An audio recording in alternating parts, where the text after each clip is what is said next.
Well, good morning, everyone. We made it to day 3 here on the shore of Maskinonge Lake, and she's cool but still and beautiful outside. So my plan is to hustle up and get this camp sorted so I can get on the lake while it's still nice and calm. Let's have a look. Pretty beautiful morning, and this is as nice as I've seen it in the sense of calm, except the day I left when things were nice and calm at the photography put in. So I'm just organizing myself and we'll see what happens. Let's have a look here. Just rolling up my air mattress and getting my bags ready so when I finished I can put them in the big pack. And the canoe here is sort of being used to hold gear. Currently charging some more gear that didn't get charged last night for some reason. And the tent's already empty, so I'm going to put it away in a few minutes.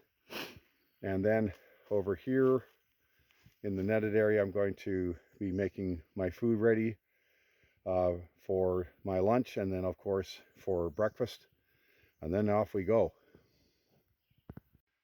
So one last look here. Very unassuming place. Campsite 2 was at the west end of the Kelly portage. The canoe landing is abrupt and can be tricky if the wind is blowing on shore. There is still quite a bit of a challenge to find level sites, but this site itself is better than most in the area. The access to water is excellent, as is the cooking area. There is no toilet box to be found, but the setting is beautiful and the site is located beside the portage for an early start or a grateful end to the long walk.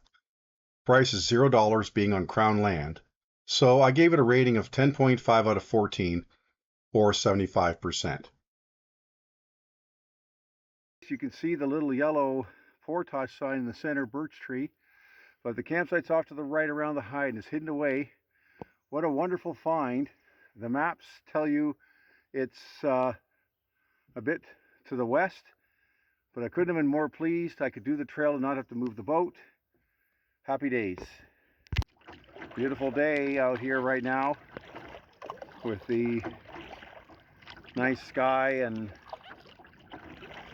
just a zephyr right now of wind, which no one minds, blows the bugs off the canoe. And I slept better last night. It's not what I want, but it's way better than it was the first night.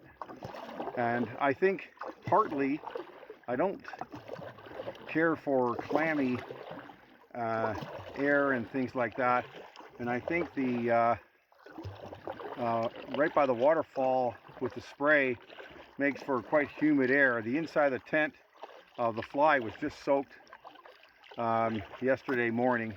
See, I'm proposing to go down. The lake is very calm right now, and it's only 8:30, 8:33 kind of. So 2 hours and 20 minutes to get turned around this morning. Not too bad. I like to do it in 2, but honestly, it was going pretty well. The only real, let's say, challenge, if you will, this morning was the black flies. When you've got bugs at the site and you're putting things away, you know, they bug you, pun intended, and then you tend to rush, and then it's a good way to lose things or forget things. So we want to be mindful of that and just, you know, put on the bug screen or the spray or whatever you're going to do, and make sure not only you have the items you need with you, but you know, if you forget stuff, then you gotta fix it. You gotta pay for it to replace it, which is kind of dumb, right? So this morning we're going to paddle about 3K south on Lake Maskinonge, as long as the wind stays civilized, and then have a look at that takeout on that at the end of that lake route there, and then after that, then we'll head over on the canyon portage, hopefully to Donald and tonight's campsite in the north end of Donald. That's the plan. So let's see what happens.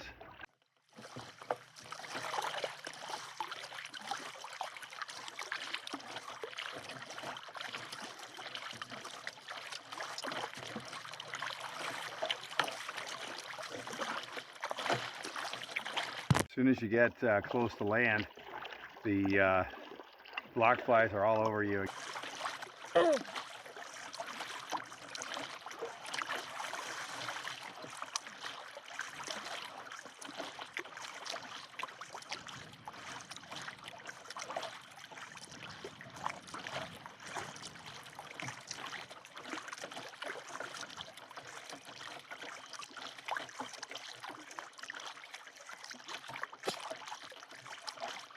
I'll say this, it's always interesting, you know, you plan trips and you look at the maps and all that, sorting out where you're going to be, and then you go there and it's different. It's neat how when you actually get somewhere, you know, it's kind of what you predicted in the course sense, but there's all the minutia. Pretty wonderful.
Well, there you go. That portage is taken care of.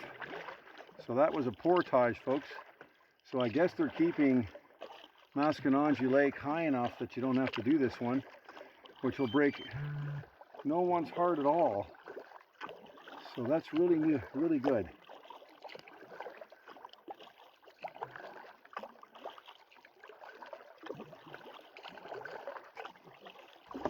Okay, the work begins. Now we'll paddle back through this and then on to the other side of Maskinonge and then up to the canyon portage. So that's what's ahead. Hopefully I calculated right and the wind isn't too unreasonable out there, and we'll go from there.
So this is the first portage on the canyon, 140 meters.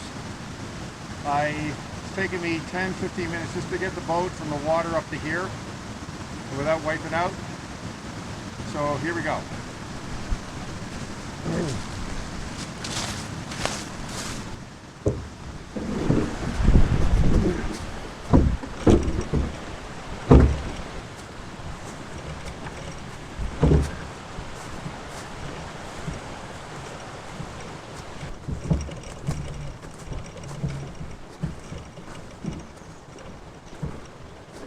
That's a good sound, I guess. To the river there. So that's what we're going around. And we're headed for that lake, I guess.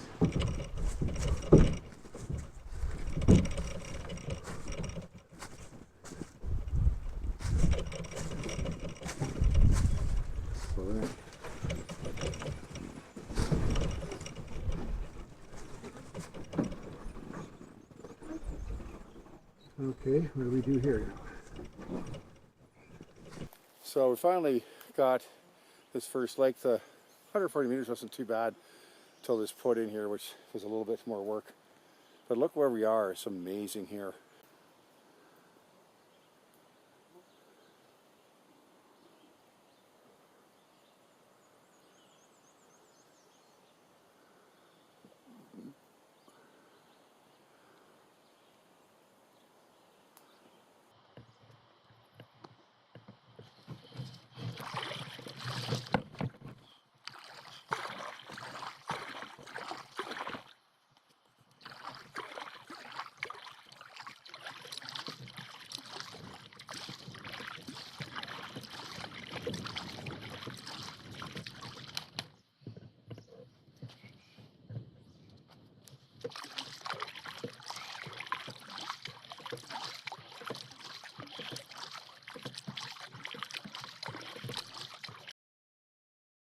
It's wild in there. Unbelievable. Look at this place. Isn't that fantastic? Wild, wild, wild.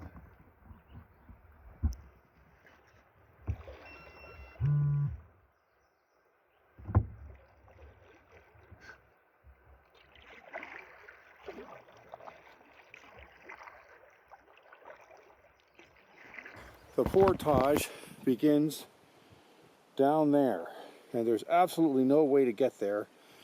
The next 120 feet here is all angular rocks, and you're not going to paddle through there.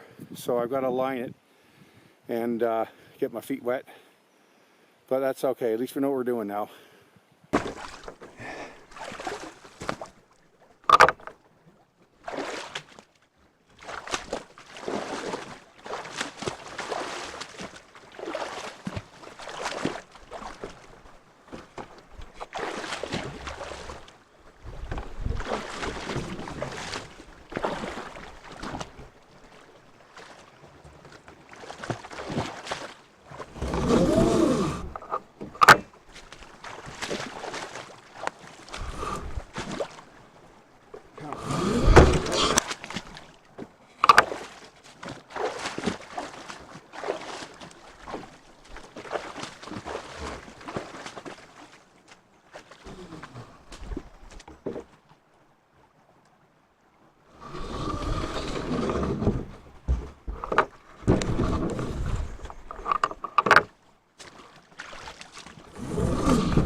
Okay, ladies and gentlemen, here we go.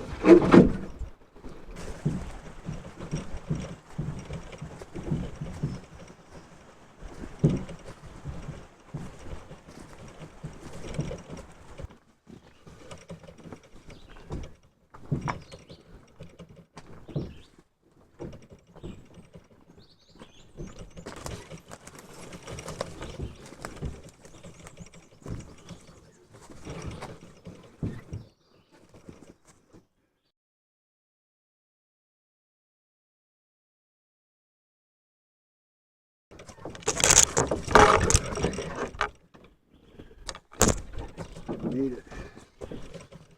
This is holy smoke. Please.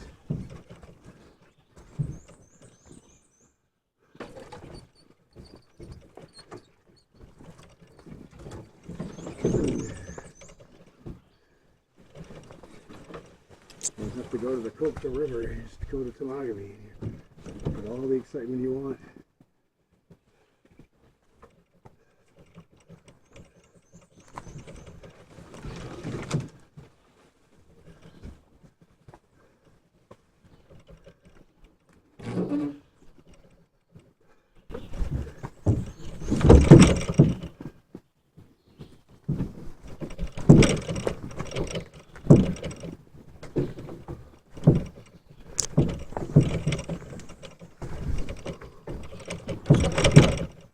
Pay attention, Henry. You're not there yet. The next step's the most important one.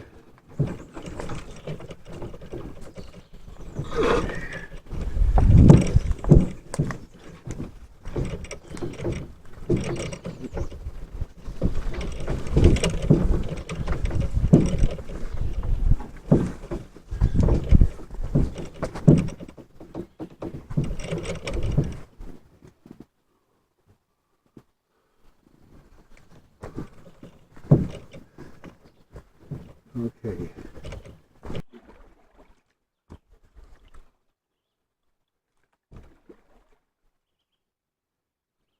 Let's see through the rocks. It's deeper here. Let's see how far this is.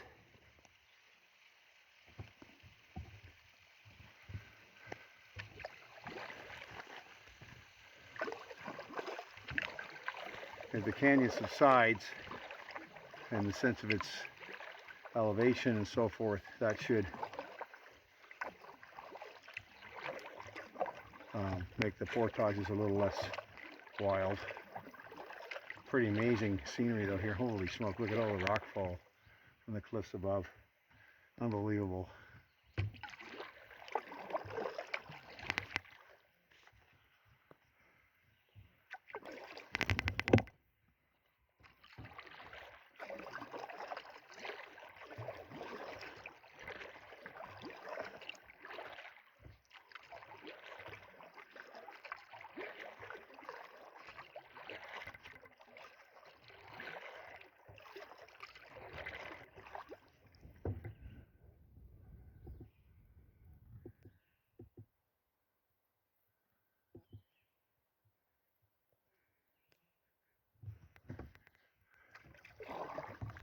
Well, even though the last two portages are apparently shorter, no one is hedging any bets that they're going to be any easier. Oh my goodness. That's the human side. The landscape's spectacular, but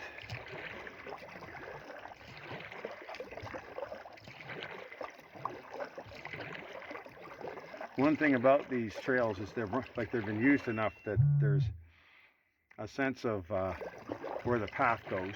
So, and you'd think when it's that tough in there that not that many people would do it, but so that's kind of nice over the years that enough people have done that. I can't wear a hairnet when I'm portaging because it'll tear when I am lifting, putting packs and stuff on my back. And I can't put DEET on my hands and stuff because it'll ruin my cameras. So I have no choice but just to put up with it. I can cover up and then I melt from the heat. So in the end, we just deal with it.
Okay, so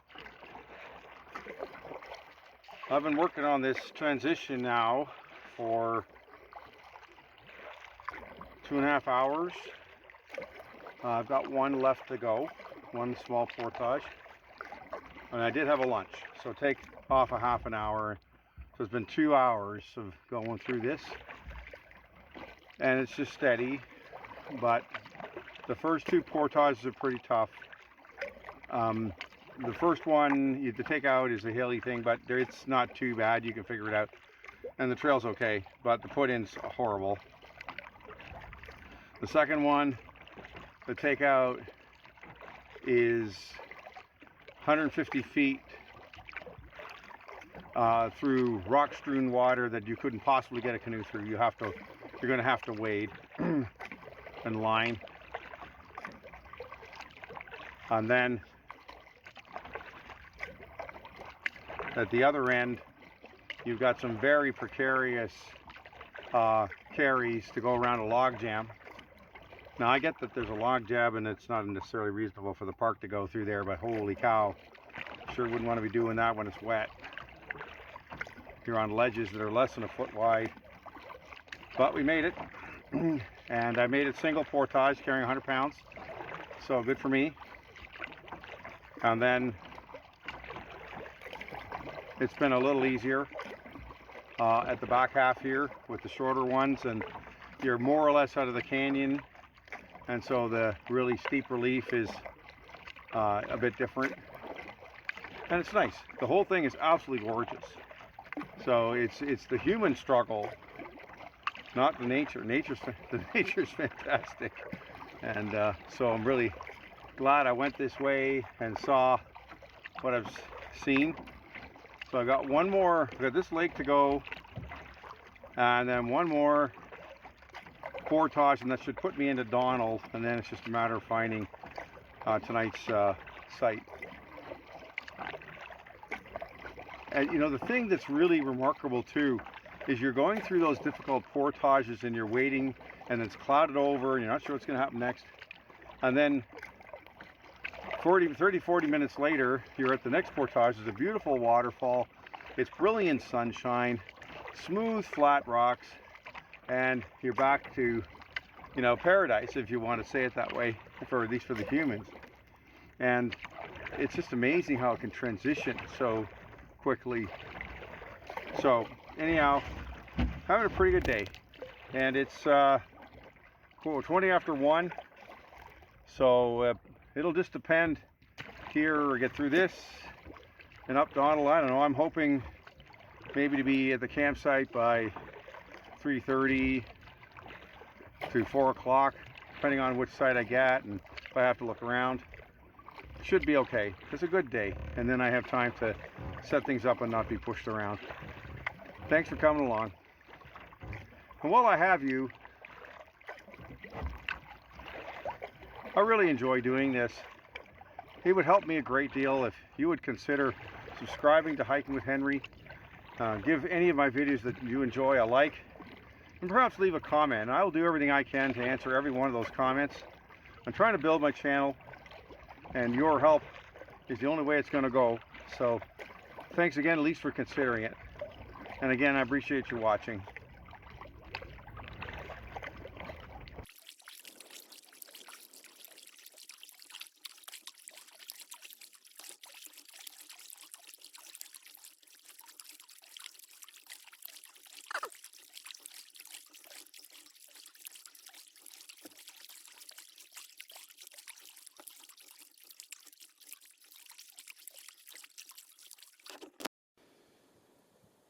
So there's a last look at Potvin Lake.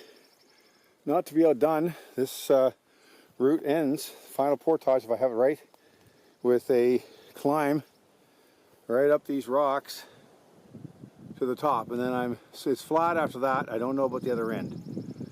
I'm going to do it in 2 pieces just to be safe, but what a day. Let's see what we got here.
So welcome to Donald Lake. After all that, my gosh, that was quite a day. So it took me 3.5 hours, plus or minus, to do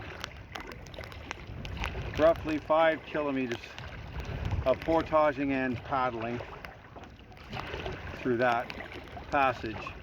It's absolutely spectacular landforms. If I've ever considered taking the old canoe on such arduous type passages, it's just too hard and arguably dangerous too. So having this boat is amazing, and you know, if you're in a situation, you just pick it up. Like, it's so light that you can get yourself out of trouble sometimes. And I mean, it's worked out pretty well today. So I'm on Donald, and I'm going to take the first available campsite.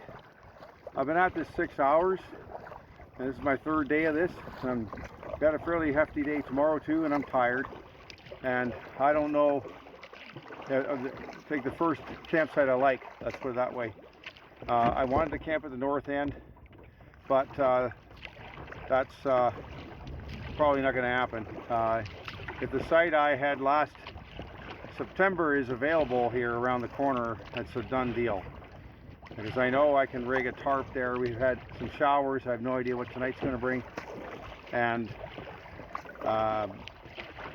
it's got everything. So we'll see what we've got looking around the corner. Hopefully on a Wednesday in late May in blustery weather, there isn't anybody else quite as foolish as I am being out here. So we'll see. Anyhow, bring it up to date in a few minutes, but what a wonderful day in so many ways.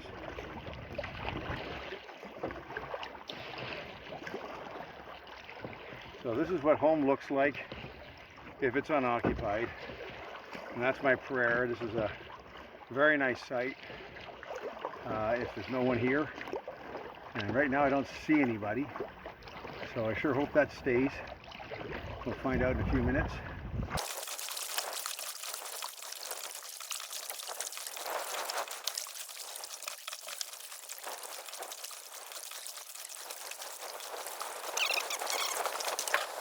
So everyone, I did get the camp at Donald Lake, but I've camped further in, and I portaged my stuff all the way to a more secluded site in here, simply to stay out of the wind, because it's just shrieking out there.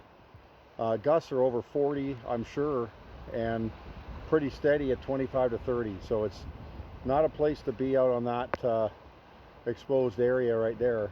And so it's kind of neat because we've had rain showers here and the bugs, of course. So this is my setup, absolutely fully blown here. So I've got my tarp rig over my part of my tent, and there's my bug shelter. And the front of it would be flying, but I got some stones to hold it down, so it's worked pretty well. I have a resident bunch of black flies that somehow must have survived the trip. I don't know how they got in there. So I got to mash those. And then I also have my clothesline here, getting a few items dry. And then of course the canoe. The canoe's so light, I just soon carry it and have it beside my tent.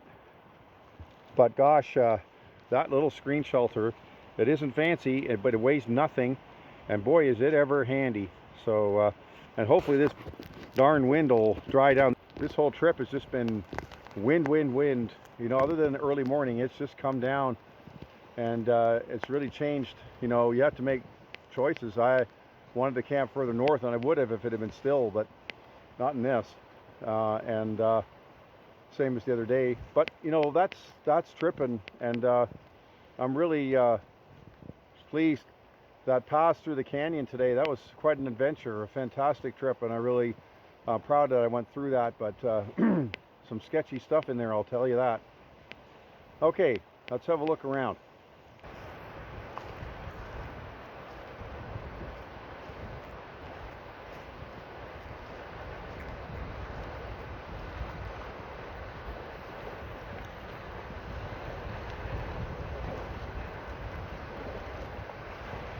My canoeing shoes are drying here on this bare rock, so I'm going to sit later and text people because there's no bugs out here. They'd have to have steroids to hang on in this wind, and it's pretty at the time. This is a truly spectacular campsite. It's quite large, and if you come out here out into the part that sticks out into Donald Lake, you know, you get a really amazing view. This is where I camped in September when I did my Donald Lake trip, and it was wonderful because we didn't have this kind of wind going on. So that's the same waterscape that you saw a few minutes ago, and then we'll come over here.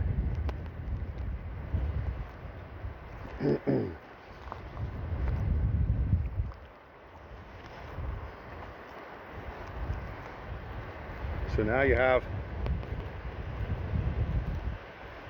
like, it's so windy it's hard to walk, and this is where you'd be camped and pull your tent right off the sea. I honestly think there'd be tents here that the stakes wouldn't hold it in place. But it's still really beautiful, though. But if it's a quieter time, so last September, I had my tent right there, and I sat right here, and I had my tarp rigged for the first time back here. It was great, but this is the thing, every time you come with something different, right? So it's neat. On this trip, it seems the rule has been with the weather and the wind to get done whatever you're going to get done by about 1 o'clock or so before things really get up, and then it gets a bit gets sketchy. It's either a lot of hard work or it's unsafe or whatever. So that bears in mind with what I'm trying to do tomorrow too. So we'll have to see, and we're not quite sure what direction the wind's going to be blowing. It was west yesterday. Today it's more north. I'm not sure if there's a system going by somewhere, so that could swing it around to the north-northeast or something tomorrow. We'll have to see. That would be a falling wind on Kukagami, which is fine, except if I get to the south end and I get into big swells. So we'll just have to see, but if we get going tomorrow in good time, it should be all right.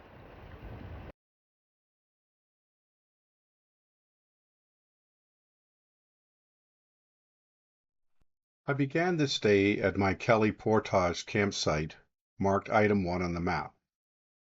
Since the lake was reasonably calm, I decided to paddle south and inspect the portage that would be the final ending of the transition from the Sturgeon River to the Maskinonge Lake. Thankfully, the water level on the lake is higher, and so the entire route of this 450-meter portage can be paddled without hindrance, and this is marked item 2 on the map. From there, then in a 15-kilometer headwind, I paddled north on Maskinonge Lake for about 5 kilometers before reaching the beginning of the canyon portage marked item 3 on the map.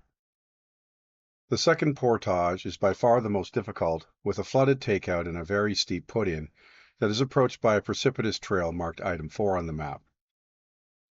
I had lunch at the wonderful flat rock portage marked item 5, and then passed by the unique rock face on Potvin marked item 6. The final portage was difficult to find as well. It is marked item 7, but it got me into a very windy Donald Lake and my final campsite marked item 8 to end a very rewarding day.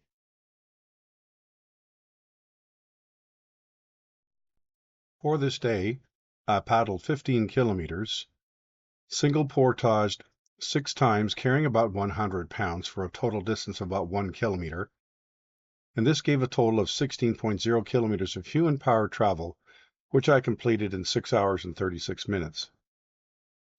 For the entire trip so far, I have paddled 48.7 kilometers, single portaged 11 times for a total of 2.15 kilometers, hiked 7.8 kilometers for a total human-powered travel of 67.6 kilometers, and this has been done in a total of 18 hours and 30 minutes.